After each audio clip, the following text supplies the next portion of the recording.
السلام عليكم ورحمة الله وبركاته. أهلا وسهلا بكم.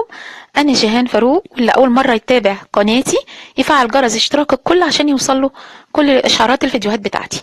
أنا النهاردة هعمل وصفة بسيطة، هي وصفة تورتة الترافل. الترافل دايما يتعمل في كبات، بس أنا فضلت النهاردة أعمله في شكل تورتة. وهتبقى متماسكة وجميلة جدا وهتعجبكم. واستخدمت فيها كيكة، يعني طلعت مرة دي فاشلة معايا، لاني عملت خطوة وانا بشتغل في الكيك. ضربت البيض كتير جدا، فراح فصل بعد ما كان هايش، فطبعا ده خلاها ايه، تقيلة شوية او سميكة، وده طبعا من اسباب فشل الكيك. وطبعا عندنا اسباب كتيرة لفشل الكيك. لو بنشتغل بمعايير مش مظبوطة، زودنا السكر، ولعنا الفرن زيادة عن اللزوم، كلها خطوات بتؤدي الى فشل الكيك. فالمفروض لما نيجي نشتغل الكيك نتبع خطوات معينة عشان يطلع كيك معانا مظبوط. ولو انت ماشيه على طريقة معينة للكيك تستمري عليها ما تبطلهاش. انا هنا حبيت اجرب طريقة جديدة شفتها في فيديو، فطبعا ما نجحتش معايا، فانا هفضل على الطريقة اللي انا بعملها في الكيك بتاعي. انا هنا النهاردة كمان بحضر بقية مكونات تورتة الترافل. انا هنا بعمل كريمة اقتصادية، لان الترافل بيحتاج كمية كريم شانتيه كتير وجناش شوكولاتة، فاحنا عايزين نعملها اقتصادية بمكونات شوية موجودة في البيت، بدل ما نستخدم كمية شوكولاتة كتير او كريم شانتيه كتير. انا هنا حطيت كوبايتين لبن، هحط عليها معلقة سكر واحدة عشان مش عايزاه مسكر قوي، لان في حاجات تانية مسكرة، كيكة طالعة مسكرة، والفواكه وكده وكريم شانتيه. وحطيت هنا معلقتين نشا، وكمان هحط باكو فانيليا، وهحضر كمان معلقتين كبار كريم شانتيه. كريم شانتيه بيديها قوام كريمي كده جميل. وهاخد الحلة بتاعتنا واحطها على النار، وهجيبها لكم بعد ما بدل ما اطول عليكم الفيديو. طبعا بضرب المكونات على البارد الاول، وبعدين بحطها على النار وافضل اقلب فيها لحد ما توصل للقوام اللي انتوا شايفينه ده. بعد ما عملتها على البوتاجاز وهي سخنه نجيبها.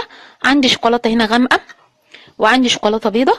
هنزل الكريمه بتاعتي على الشوكولاته الغامقه كده، عشان تسيح معاها، بدل ما اسيح الشوكولاته في حمام ميه، لان حطيت كميه قليله. انا عندي شوكولاته بس انا عايزه اقدم لكم كريمه اقتصاديه باقل الامكانيات اللي موجوده.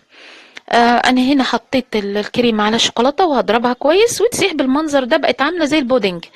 ده مكون هنحطه جوه، مش هيبقى باين اولا، لكن هيدي طراوه للكيك بتاعنا ومذاق جميل جدا. هي عامله زي البودنج اللي بنشتريه في عبوات جاهزه. هبدا بعد كده احضر بقيه مكونات تورته الترافل، وهي الفواكه.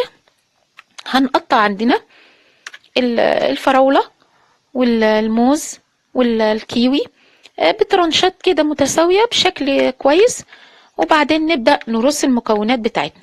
يبقى انا بحضر كل المكونات قدامي وبعدين ابدا ارصها.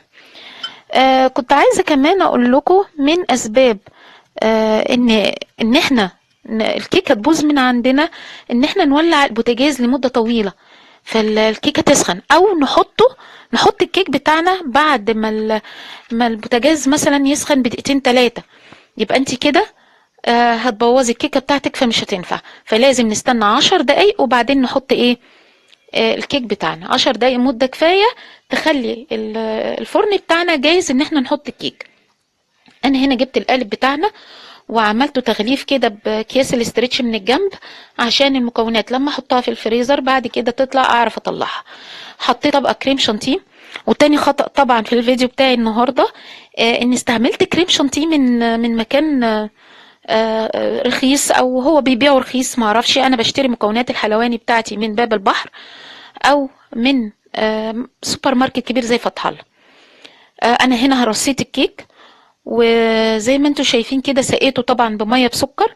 وهبدا احط الفواكه بتاعنا بشكل طولي كده من بره، عشان هتبان لما نشيل الاطار دوت، هتبان في التورته يبقى شكلها حلو. وهبدا اغطي بالكريم شانتيه بتاعي كل الجوانب والفراغات اللي بتفصل بين الكيك وبين الفاكهه اللي احنا رصينها. بالنسبه بقى للكريم شانتيه اللي قلت لكم عليه، انا بشتريه في العاده ب 85 جنيه الكيلو او ب 90 جنيه. هو تقريبا ب 90 جنيه. انا بشتريه مع حاجات فمش فاكره ثمنه بالظبط. فلما جيت اشتريته ده من محل عطار عامل جزء كده حلواني، ومحل كان كبير جدا، فاشتريت منهم كريم شانتيه، فلقيته بيقول لي ب 48 جنيه. اتبسطت جدا بسعره، فاشتريته. لما جيت اعمله لقيته بيمط، مش زي الكريم شانتيه اللي بيطلع هايش وجميل كده، لقيته بيمط معايا زي ما يكون استك. فطبعا نوعيه الكريم شانتيه دي مش حلوه، مش هكررها طبعا تاني. انا هنا طبعا استخدمت كوبايه كريم شانتيه من النوع اللي انا قلت لكم عليه ده، وضربته مع ميه متلجه ومع سكر، وطلعته. دي طريقتي في عمل الكريم شانتيه. انا حطيت هنا الكريمه بتاعتنا الاقتصاديه، وحطيت عليها طبقه فواكه، وبعدين حطيت طبقه كيك بتاعتنا، هي بتبقى طبقات فوق بعض.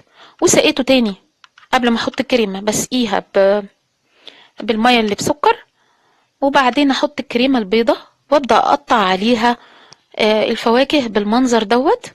يعني تقريبا انا حطيت طبقتين كيك، وحطيت طبقتين فواكه غير الطبقة اللي على الجناب، وحطيت كمان طبقتين من الكريمة الاقتصادية غير الكريم شانتيه اللي في الجوانب.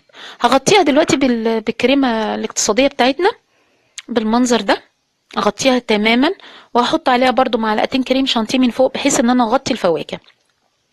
برضو من الخطأ اللي انا وقعت فيه في تورتة الترافل ديت، ان رصيت الفاكهة وعملت الروزيتات قبل ما افك الاطار ده، لان لما جيت فكيت الاطار لخبطها شويه.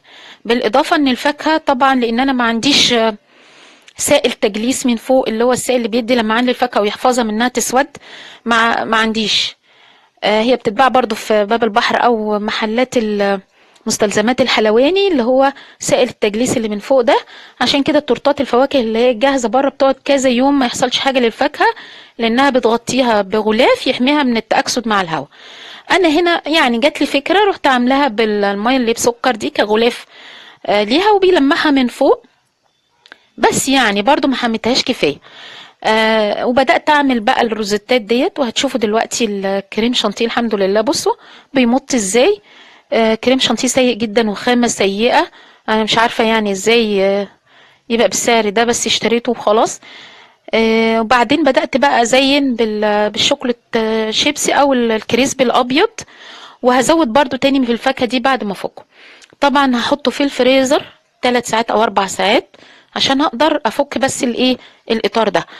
تورته الترافل المفروض تقعد لتاني يوم، او كبات الترافل المفروض تقعد لتاني يوم عشان تتاكل، عشان الكيك تبدا تشرب من العصاره بتاعه الفاكهه والكريمه، وتبقى طعمها تحفه.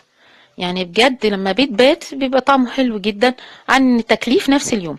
فانا دلوقتي جيت افكه، ما طلعش معايا جنب كده، فرحت فكيته بالسكينه اهو. بصوا بالمنظر ده بوظت الروزيتات، بالاضافه ان الكريم شانتيه اصلا نوعه وحش جدا، فالروزيتات باظت شويه. كان المفروض الكلام ده اعمله بعد ما افك الاطار. ده بقى منظر الفاكهه لما اتحطت من الجنب، ومليت كل الجوانب اللي حوالين الفاكهه بالكريم شانتيه، فاديتها شكل جميل جدا، واطار شكله شيك كده وحلو.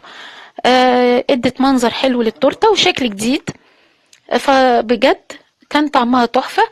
فانا حبيت في الفيديو ده اوصل لكم الاخطاء فعلا اللي عملتها في الفيديو دوت.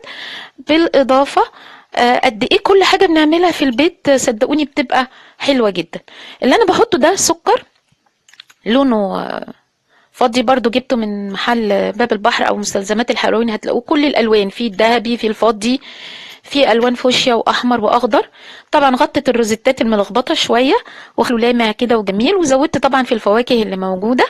وادي المنظر قدامك اهو، جميل وتحفه جدا، وهيعجب اولادكم احسن من الجاهز كمان لو جربتوه وعملتوه بخطوات سليمه في البيت. ويا سلام بقى لو عملتيه بكيكه مظبوطه. وده كيس الملبس بتاع رؤية، شكله جميل وحلو.